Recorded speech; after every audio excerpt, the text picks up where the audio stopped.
Hi all, this is a short sequence. I've called it Animal Magic, and it's 5 Tai Chi and Qigong movements. Really simple sequence to do, based on movements that have animal names after them in their title. So I'm going to talk through what these are. First of all, addressing you and bowing, and then I'm going to move into Tai Chi stance. As we know, Tai Chi stance is the basic stance, and running through a few repetitions of opening the form. I'm just adjusting my stance there, opening the form, bringing the hands up to shoulder height, and then sinking back down.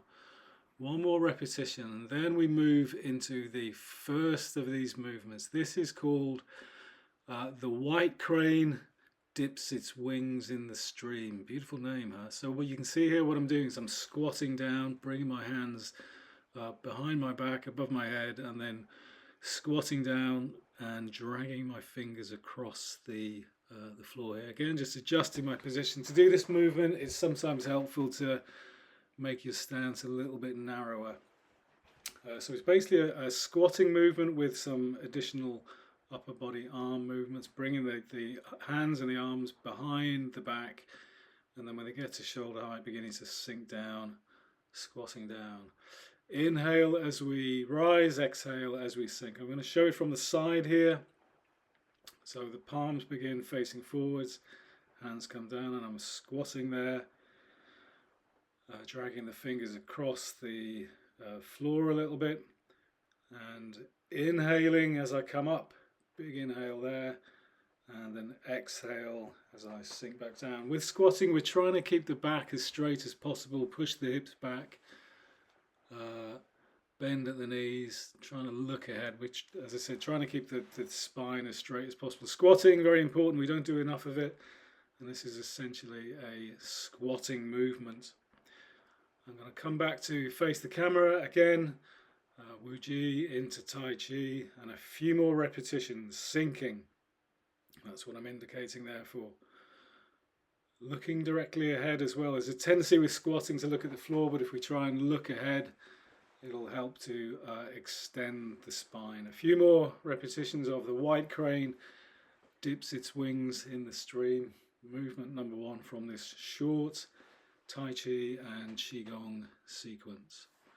By the way, this movement comes from the Ba Duan Jin, the 8 pieces of silk brocade Qigong sequence, and so does the next movement, which I'm going to move on to in a second. The next movement is called the Big Bear, turns to one side. So here's the setup. We want a slightly wider stance for this, feet pointing forward, and we also have the hands at the tops of the legs, sort of in the crease on the top of the thighs, feet in parallel pointing forward. And what I'm going to do here is drop my head over one foot, shift it across to the other foot, and then turn upwards and outwards to the side. And repeating on both sides. This is a big sort of torsional stretch here. And I'm going to talk through something of a nuance in this, something quite important. You see here, I turn my heel out, this turning on the ball of the left foot, turning the heel out, and then returning the heel back to the starting position, and doing the same on the other side. This helps us to extend the leg. It means we can reach a little bit forward. So repeating the movement, the Big Bear, turning to one side, dropping the head across the feet, and then looking upwards and outwards to each side, and thinking also about shifting the heel, turning the heel outwards, and then returning it to the starting position. This is a really lovely movement. This also, as I said, comes from the Ba Duan Jin, the 8 pieces of silk brocade Qigong sequence. One of my favourite movements, this. Really enjoy doing this. A big hinging at the waist and a twisting and a turning with the torso. A few more repetitions, looking upwards, looking outwards, hands at the top of the thighs, shifting the heel out, and then returning it back to the starting position. By the way, you don't have to wear a yellow sash like I'm doing. You don't even have to wear black, but that's just what I wear to practice Tai Chi and Qigong. The Big Bear turns to one side, 1 or 2 more repetitions, and then we can move on. And yeah, as I said, just a reminder about turning the heel out and returning it each time you perform this repetition. Next movement, we're going to stay in a wide stance, but we're also this time going to turn our feet outwards, and what we're going to do is sink our weight into one leg. This is more of a stretch than anything. You can see there I'm trying to get as low as possible, and I'm going to shift my weight into the other leg. Feet are flat on the floor. This stance is called Po Bu, sometimes called taming the tiger stance, sometimes called drop stance. Really quite difficult to get into, and this is mainly a stretch here. And the reason I've included this is because just indicating where you'll feel the stretch on the inside of the thigh. Sink as low as you can, but without going too far. It's great for flexibility in the lower body, this. And the reason I've included this is because of this movement here. In the short form, in the 24-step short form, we perform a movement called the snake creeps down. So my lower hand there, also here, just inside my calf, that's the snake. It creeps down. I've added this upper body movement just so that you can perhaps play with that a little bit. Thinking about sinking into the stance, and yeah, hand on the inside of the calf there, and I'm kind of pointing to where my leading foot is pointing towards. So this is something of a stretch, a good way to stretch the inner thigh. Now I wanted to show something here, this movement here. The snake creeps down, and then what happens next in the short form is that we go into this position. The golden rooster stands on one leg, and I'm going to demonstrate it from the other side here. Sink down, the snake creeps down, change the position. That is called crooked whip, and then coming back up into the golden rooster stands on one leg. And once I've had a bit of a shake up, I'm just going to run that through again just so you get a picture of something. We don't need to worry about this. This isn't part of this sequence, but just to show something. Snake creeps down. Then I move into a position called crooked whip, and then up into the golden rooster stands on one leg. And I'm going to do it on the other side. Snake creeping down. There's the snake. And then I shift into this position. It's called crooked whip. Don't worry about this right now. And then lastly into the golden rooster stands on one leg, which is what we're going to do next in this short sequence. So coming into my stance, shifting down, raising up. I'm lifting one of my knees here, and then on the other side I want to have my foot pointing down. I haven't got it right there, but the foot of the leg which is lifted up there, I've got it right, pointing towards the floor and pointing slightly in, sinking down, and then rising up and lifting the arm, the hand of the same side of the leg which is coming up, yep, pointing down.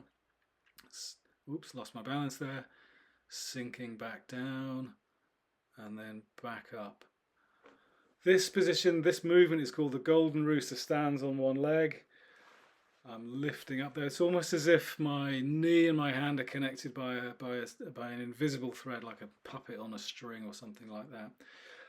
This is a beautiful movement to make. Golden rooster standing on one leg. This is part of the 8-step Tai Chi form, so give it a go. As you can see, we're sinking down, rising back up, standing on one leg and coordinating the hand and the arm with the leg, the knee that's rising up. We don't do enough standing on one leg. It's a very important thing to do. I'm going to demonstrate it from the side here so you see what it looks like just from the side. Step out into my stance, Tai Chi stance, and then lifting one of the knees up, and at the same time bringing the hand up. My hand is kind of in that blade shape,